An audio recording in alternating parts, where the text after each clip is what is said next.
I'm Melissa Rohlin with the Los Angeles Times, here with a man who doesn't need an introduction, the great Jerry West. Jerry, how are you doing? I'm fine, Melissa. How are you today? Very good. So I was hoping to talk about why did you decide to write your autobiography? Well, I think it's been a very reflective time in my life because, I see so many things that are written about athletes today that don't even approach what is true. They really don't get behind the scenes and maybe why athletes are a little bit different or why they are so seeming easy. But I've led a very complex life.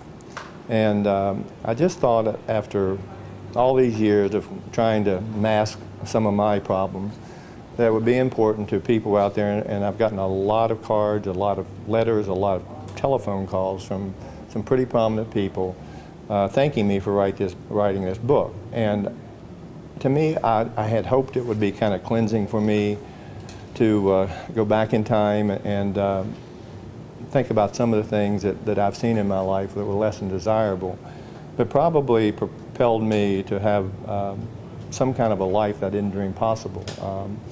I think when you grow up in tough environments, you do learn a lot, and it does make you pretty tough-minded. And I just think that there's a way for young people out there who grow up and as I say, not in perfect environments. There's a way out there that they can get through life and make their lives a success. And you can't do it unless you have an imagination. You just can't. You have to have a big imagination. You have to dream big. And I'm just hopeful that young people out there will find someone in their lives that will encourage them, support them. And reading this book, I don't know if it would help or hurt, but it's a life that I'm proud of some of the things I've done in my life and very unhappy about a lot of things I've done in my life also. So that's the reason why, as I say, it's not the prettiest book in the world, pretty dark book, but it is me.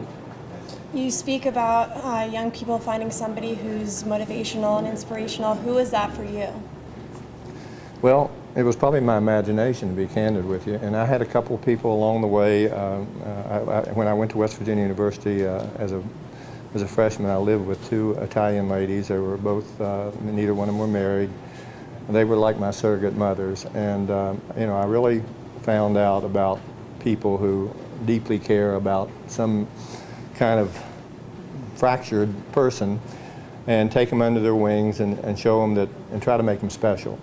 And they were two very important people in my lives. And I've had two or three other people, Pete Newell, he's not living anymore, someone who was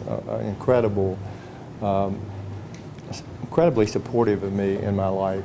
As a player, he coached me on the Olympic teams, which frankly was the greatest thrill I've ever experienced in my life, to win a gold medal as an amateur.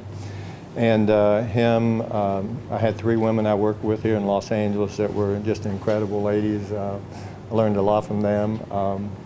Mary Lou Liebig, she's now deceased, she was my assistant. Claire Rothman, who ran the forum, and Joan McLaughlin, who are human resource people. I learned a lot from them because I was thrust into roles in the executive that I had no idea what I was doing.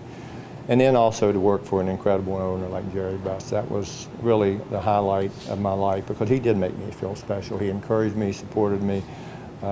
He pushed and pushed and pushed, and we can do this, we can do it. And we didn't have very many people working there. So, I've seen some wonderful things in my life, and I've seen some ugly things, and I'd like to think maybe the wonderful things outnumber the ugly things, but I'm not quite so sure. In your book, you said Magic Johnson was glad that you were writing your autobiography because he thought that it could be a cathartic experience for you. Did it in fact prove to be one? Good question. Sometimes yes, sometimes no. As I say, I do battle depression, and sometimes when I get down,